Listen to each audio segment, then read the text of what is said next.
আচ্ছা, আপনি কি কখনো অপ্রত্যাশিত আর্থিক সংকটে পড়েছেন? আপনার আয় কমে গেছে, খরচ কমেনি। দুশ্চিন্তা করবে ভেবে পরিবারকে এই বিপর্যয়ের কথা বলেননি। পুরো চাপ একাই মাথা পেতে নিয়েছেন।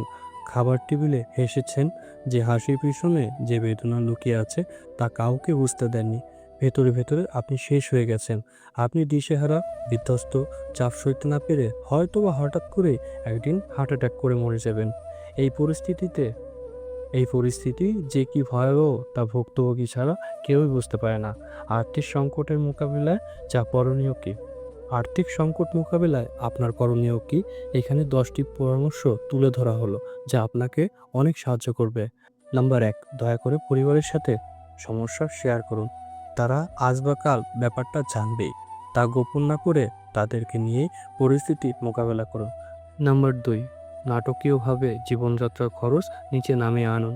মিডিল ক্লাসে প্রচলিত ইগোর কারণে আমরা অযথা অনেক খরচ বাড়িয়েছি, যেগুলো চাইলে বাদ দেওয়া যায়। কম দামের বাড়িতে শিফট করুন, গাড়ি বিক্রয় করে দিন, অন্যান্য প্রয়োজনীয় খরচ বাদ দিন।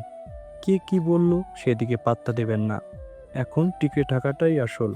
নাম্বার 3, বাচ্চাদের স্কুল খরচ খুব বেশি হলে সেটাও বদলে ফেলুন।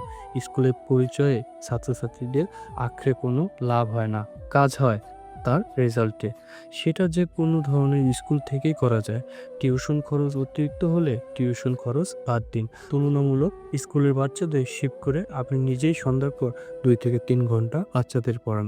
নাম্বার 4, সময়টা খারাপ, আপনার হার্টের ওপর চাপ পড়েছে, তাই কোনো সময় সমস্যা না থাকলেও মাঝে মাঝে ইসিজি করিয়ে হার্ট স্পেশালিস্টের সাথে আলাপ করুন। নাম্বার 5, সমস্যা নিয়ে ভাই বোনদের সাথে আলোচনা করুন। পরিবারের যে ভাই বা বোন বিপদে পড়েছে তাকে অন্যরা আগলে রাখুন। টাকা গেলে টাকা আসবে, ভাই বোন গেলে আর কি ফিরে পাওয়া যাবে? না।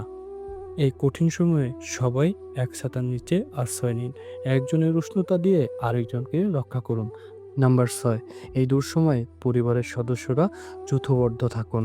পরিবারের সবার সম্মিলিত প্রচেষ্টা যদি কাজে লাগানো যায় তাহলে সবাই উপকৃত হবেন। স্থায়ী বেদনাকে আমন্ত্রণ জানানোর চেয়ে এটা অনেক ভালো। মনে রাখবেন, যে মেঘ সেই বাঘের কবলে পড়ে। পরিবারের সমগ্রস্থ সদস্যদের রক্ষা করার জন্য যথোবদ্ধ পরিবারের একবদ্ধতা আর্থিক পরিকল্পনা অনেক বড় ওষুধ হিসেবে কাজ করে। নাম্বার 7, দয়া করে সমস্যার কথা ঘনিষ্ঠ বন্ধুদের বলুন। আর যেসব বন্ধুরা ভালো আছেন তারা বিপদগ্রস্ত বন্ধুদের আগলে রাখুন। প্রয়োজন তার জন্য বেইল আউট প্ল্যান করুন। সবাই হাত লাগালে বিপন্ন বন্ধুটাকে আবার দাঁড় করিয়ে দেওয়া মোটেও অসম্ভব নয়। নাম্বার 8, মধ্যবিত্তদের যে ইগোর কথা বলছিলাম তা বাদ দিয়ে আয়ের বিকল্প উৎস বের করুন।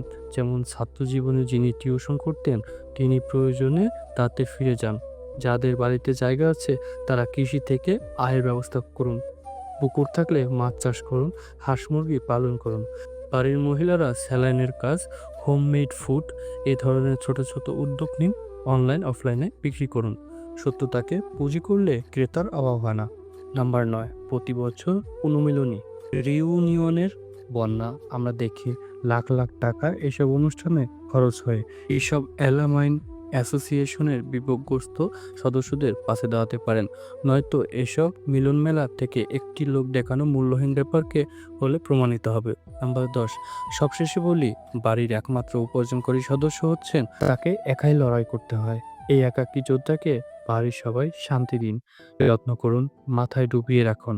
তিনি যাতে অযথা চেপে না পড়েন সেদিকে নজর দিন। 10 মিনিটের বুকের ব্যথায় যিনি মারা যাচ্ছেন তা আসলেই 10 মিনিটের ব্যথা নয়, দিনের পর দিন জমানো কষ্ট।